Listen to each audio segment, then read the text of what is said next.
So hi parents and teachers. जो आज की वीडियो है वो थोड़ी सी बड़ी होने वाली है, बट डेफिनेटली जो आज का जो कॉन्सेप्ट है बहुत ही सेंसिटिव है। तो please it's a request, video को पूरा देखिए। सो जो आज के टाइम पे जो प्रॉब्लम फेस कर रहे हैं as a parent and as a teacher, मैं दोनों तरह से आपको बता सकती हूँ, क्योंकि मेरे पास दो बेटे हैं। दोनों मेरे बेटे कॉलेज जाते हैं। उनकी एक एज अगर मैं कहूँ तो वो बड़े हो चुके हैं। जिसे कहते हैं ना, बच्चा बड़ा हो गया है अब तो क्या प्रॉब्लम फेस कर सकते हो। लेकिन जो मैंने प्रॉब्लम्स फेस करके उनका जो सॉल्यूशन मैंने किया है वो मैं आज आप लोगों के साथ शेयर कर रही हूँ। और कुछ मैंने वर्कशॉप्स भी लिए हैं एज अ पेरेंट, और मैंने कुछ वर्कशॉप्स भी दी हैं कुछ स्कूल्स में। तो वही मैंने सच में वो बहुत बेनिफिट होती है। ठीक है। ऐसे ही एज अ टीचर 12 इयर्स का एक्सपीरियंस है। छोटे बच्चों के साथ हमेशा मैं रही हूँ, मुझे बहुत पसंद है छोटे बच्चे पढ़ाना।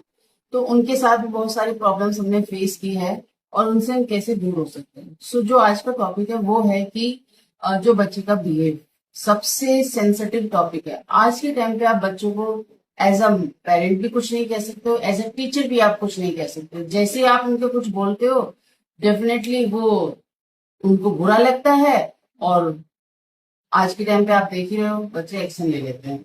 सो उससे कैसे आप बाहर ला सकते हैं बच्चों को as a parent. Listen carefully, as a parent अगर आप अपने बच्चे की इन चीजों प्रॉब्लम से फेस कर रहे हो तो आपको एक ही चीज करना है। एक चीज आप यूज करके देखना, डेफिनेटली यू विल से कि यस मैम, जो मैं हमेशा कहती हूँ कि this technique is very useful. तो जो टेक्निक मैं यूज करती थी और आज भी करती हूँ, they are in college, but technique क्या है? टेक्निक ये है कि जब भी बच्चा स्कूल से आता है, ठीक है, एक तो कभी भी उसको स्कूल से आते ही आपको पढ़ाना बिल्कुल नहीं है। ठीक है। आपको उसको रेस्ट कराना है।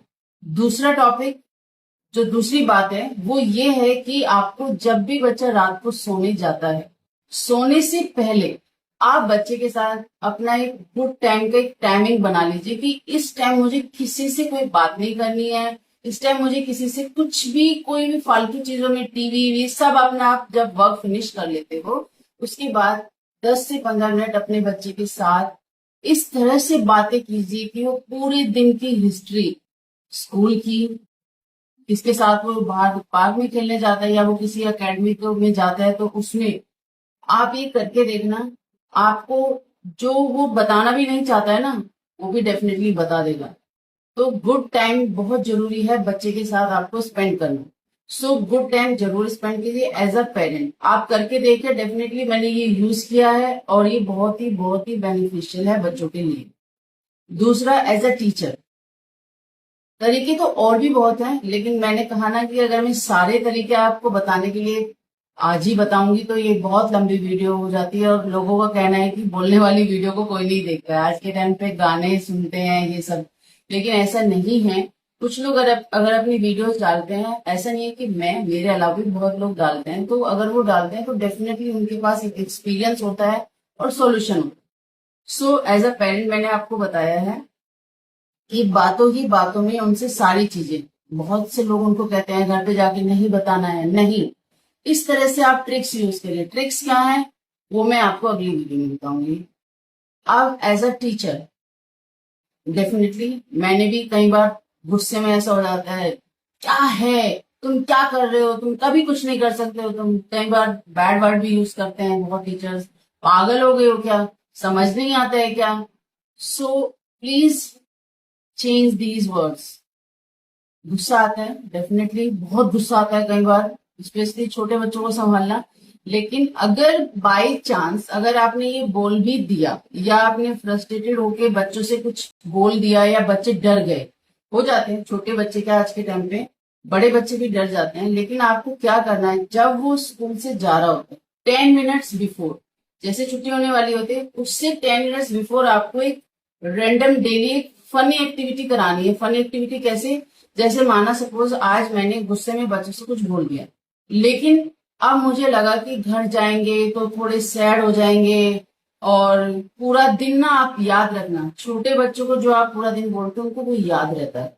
आपको जाने से पहले क्या करना है कि चलो, क्या हुआ, मम्मा नहीं डांटती, पापा नहीं डांटते हैं, अगर आज मैम ने डांट दिया तो इतना ज्यादा आपको गुस्सा आ गया है, ठीक है, कल अगर आप भी तो कोई ऐसा काम करोगे ना जिससे मुझे गुस्सा आ जाएगा, तो क्या मैं भी मुंह फुला के बैठ जाऊंगी? क्या मैं भी आपसे गुस्सा हो जाऊंगी? नहीं। सो फिर ऐसे ही रैंडम, चलो ठीक है आज तो मुझसे कोई बात ही नहीं कर रहा है, कोई मुझे मेरे साथ खेल ही नहीं रहा है, जैसे आप छोटी छोटी से ऐसे टेक्निक्स यूज करोगे ना, देखना उनके चेहरे पे छोटी छोटी हंसी आनी स्टार्ट हो जाएगी। रैंडम आप क्वेश्चन कर सकते हो, यार आज मेरे को शादी में भी जाना था, क्या पहनूं, किसके साथ क्या अच्छा लगेगा। देखना वो क्या करेंगी, जो भी, मतलब मेरा कहने का मतलब यह है कि जो बैड मेमोरीज उनके लिए वो बैड मेमोरीज है, छोटे बच्चों के लिए वो बैड मेमोरीज हो जाती है। अगर आप उनको कुछ भी ऐसा बोलते हो जो उनको हर्ट होता है, तो उस बैड मेमोरीज को घर जाने से पहले उसको इरेज कर दीजिए। कहते हैं ना, गंदा वर्क बच्चे ने किया है तो उसको इरेज कर दीजिए। तो ऐसे ही छोटे बच्चों की भी या बड़े भी, हाँ, ये टेक्निक आप किसी के भी साथ कर सकते हो। घर जाने से पहले वो चीज फिनिश कर दीजिए। तो इफ यू फील कि हाँ ये दोनों technique as a parent as a teacher आपको लगा है कि यस डेफिनेटली ये हेल्पफुल है, यूज करके जरूर देखना, उसके बाद चाहे आप इसको लाइक करना। बट अगर इफ यू फील कि yes definitely this video is very helpful, तो आपको सिर्फ एक ही काम करना है, जितना आप शेयर करोगे उतना आप लोगों के लिए बेनिफिट होगा। Thank you, have a nice day, keep smiling always.